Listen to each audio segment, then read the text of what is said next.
Start a new project and set up a new sequence. Choose the ACVHD 1080p 30 video format to match the size of your composition.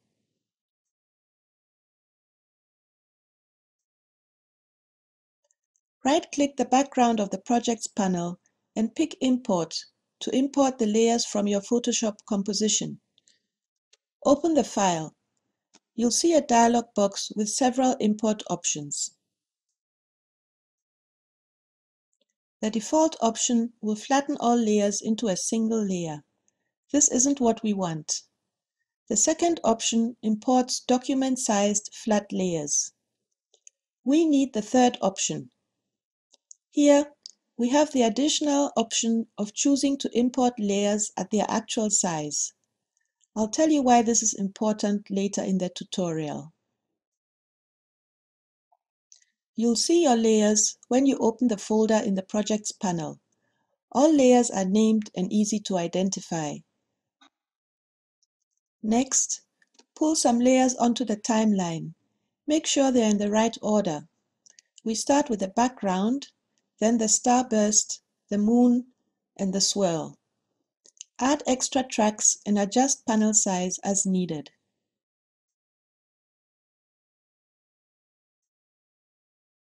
Set a time frame of 15 seconds for the entire sequence by adjusting the playhead and positioning in and out points accordingly.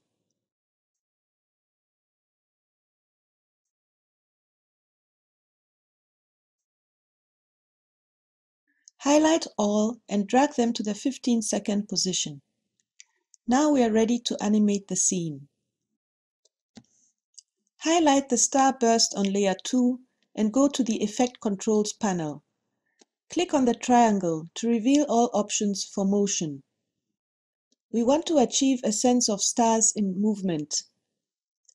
The playhead should be at the beginning of the sequence.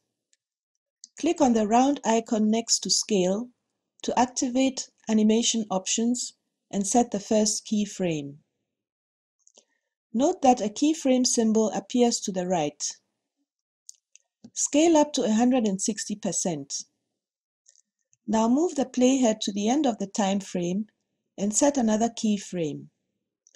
Scale down to 100%. Scrub through the timeline to test your animation.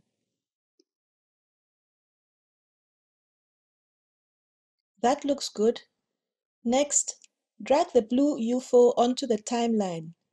Double-click on the image, this time in the output monitor, to highlight it. Note the dimensions of the image. Remember I said I would explain why we chose the single layer import option?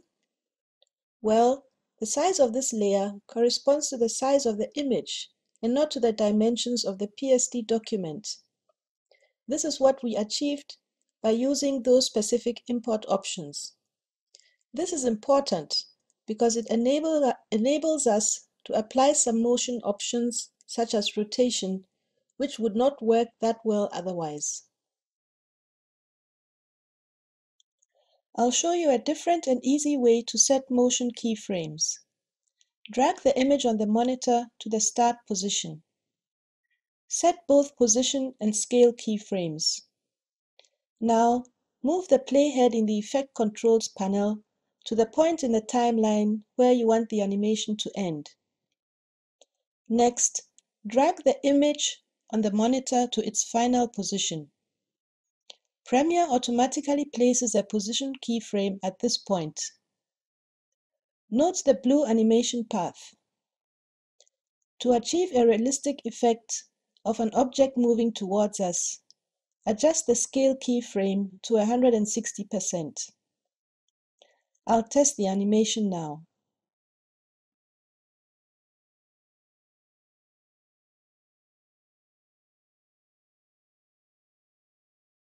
Let's try another kind of path. Pull the green UFO onto the timeline. This time, set 3 keyframes, about equal distances apart on the timeline.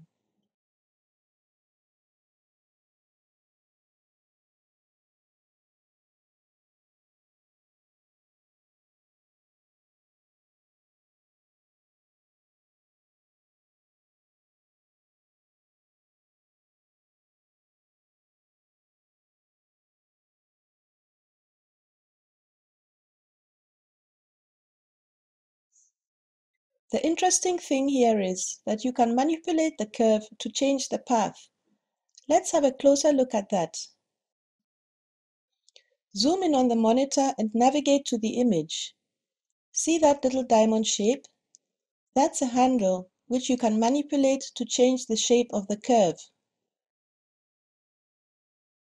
I'm going to pull this up a little bit and see what I can do to the curve.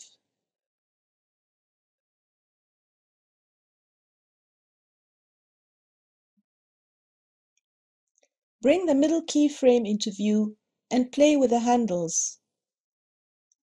You can influence the gradient of the curve by pulling them in or out.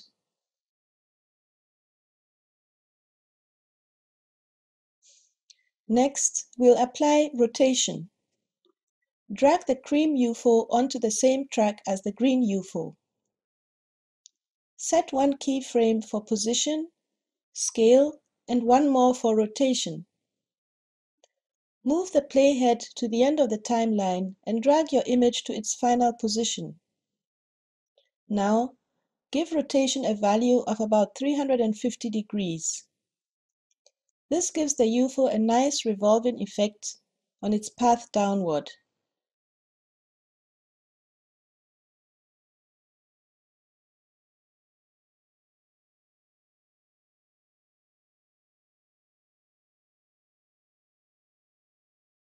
Now that we've dealt with the basics of keyframing, let's try applying some effects.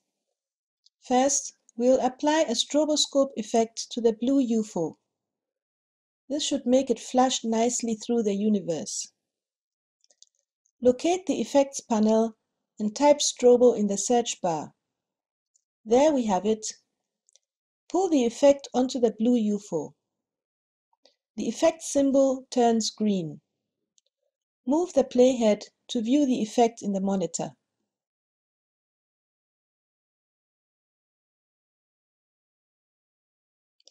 Go to the Effect Controls panel to customize.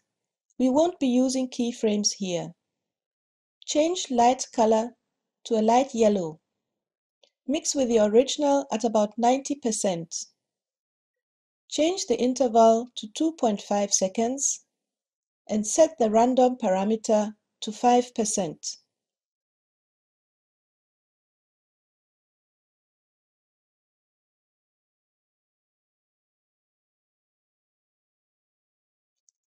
Continue adding layers to the timeline and animating until you are happy with the results.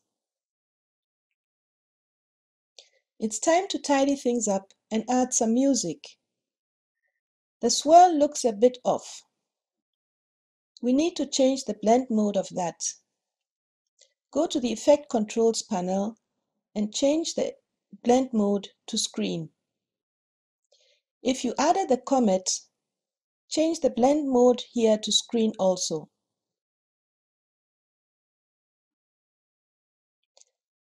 Finally, import your audio clip, drag to the timeline, and cut to fit.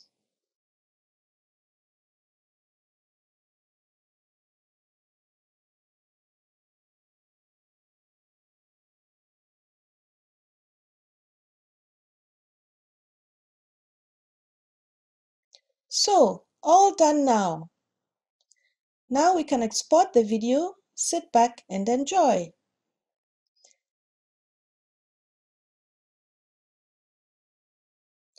Now to summarize this tutorial.